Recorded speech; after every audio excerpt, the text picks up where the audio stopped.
வணக்கம். நான் ஸ்ரீரங்கம் ரவி உங்களோட பேசிகிட்ருக்கேன். இது ஜூன் மாத பலன்களுக்கான நிகழ்ச்சி. சிம்மராசி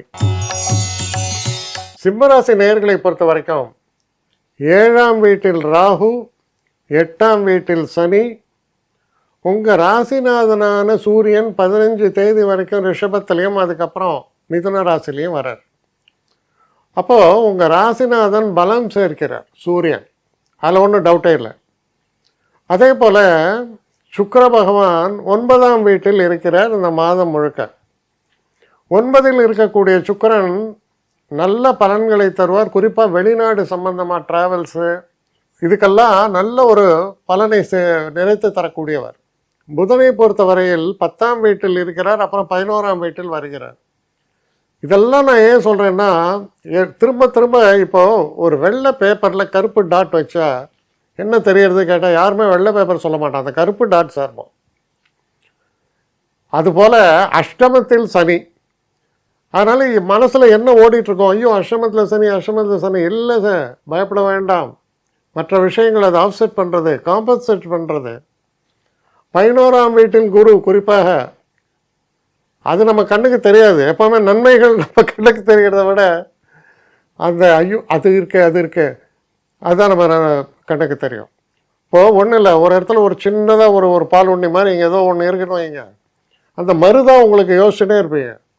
முகம் அழகாகத்தானே இருக்கிறது, எல்லோரும் அந்த மருவையாக பார்க்க போகிறோம். ஆனால் நம்ம மனசு, அதனால் அதை தொடச்சி எறியுங்க. அதாவது அதனால் பிரச்சனையாகாதானோ, அந்த பிரச்சனையை சமாளிக்கக்கூடிய அளவில் மற்ற கிரக நிலவரங்கள் உங்களுக்கு அமைந்திருக்கிறது, அது ரொம்ப முக்கியம். ஒரு நெகட்டிவ் இருக்குன்னா அந்த நெகட்டிவ் 40 மார்க்குன்னா பாசிட்டிவ் 70 மார்க் வாங்குறது. Don't worry. நல்ல மாதம், சிறப்பான மாதம், நல்ல தனவரவு ஏற்படும், தொழிலில் முன்னேற்றங்கள் ஏற்படும், பிஸ்னஸ்மேனுக்கெல்லாம் புது ஆப்பர்ச்சுனிட்டிஸ் வரும். வெளிநாடு சம்பந்தமாக டீல் பண்ணியிருந்தீங்கன்னா நல்ல செய்திகள் வந்து சேரும். அதனால் மனதுக்கு உற்சாகத்தை தரக்கூடிய காலம். படிக்கக்கூடிய மாணவர்களுக்கு என்ன சொல்லலாம், இன்ப அதிர்ச்சி அப்படி தான் ஏற்படும். திடீர்னு எனக்கா அப்படின்னு நீங்களே அசந்து போகிற மாதிரி பல நன்மைகளை சொல்கிறது. தைரியமாக இருங்க. அஷ்டமத்து சனி என்று பயப்பட வேண்டாம், ஒரு விதத்தில் பயப்படுங்க. சில பேர் கண்ணா பின்னான்னு அந்த ஸ்பீடோ மீட்டர் உடையணும், அந்த அளவுக்கு ஆக்சிலேட்டர் கொடுத்து காரை ஓட்டுறது, பைக்கை ஓட்டுறது. கேரண்டீடாக நான் வேணால் ஸ்டாம்ப் பேப்பரில் எழுத்தரேன், அந்த மாதிரி ஓட்டலைன்னா நீ இல்லை.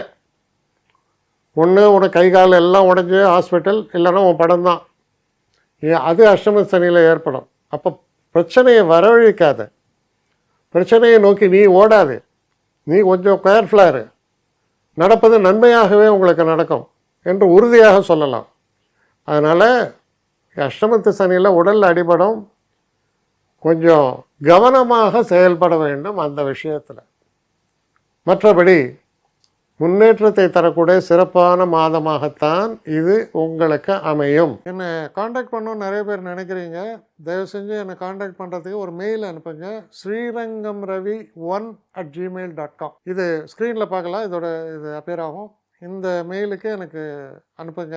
எனக்கு நிறைய பேர் அனுப்புகிறீங்க, நான் ஒருத்தன் தான் அதை பார்க்குறேன், செய்கிறேன். ஏன்னா இது வேகமாக செய்யலாம் முடியாது. ஒரு நாளைக்கு ஒரு 3 பேர் பார்ப்போம், 4 பேர் பார்க்குறோம். அதனால் கொஞ்சம் டிலே ஆகுது. கட்டண சேவை தான். இந்த கட்டணத்தை செலுத்திய பின்பும் கிட்டத்தட்ட ஒரு 5-6 நாள் ஆகும். சில பேர் நினைக்கலாம் கட்டணத்தை செலுத்தின உடனே அடுத்த நாளே பார்க்கணுன்ட்டு. அப்படி என்னால் முடியல. கொஞ்சம் பொறுமையும் நிதானமும் தேவையும் இருப்பவர்கள் நிச்சயமாக காண்டாக்ட் பண்ணுங்கள். என்னுடைய பெஸ்ட்டு சர்வீஸு உங்களுக்கு கண்டிப்பாக உண்டு. வணக்கம்.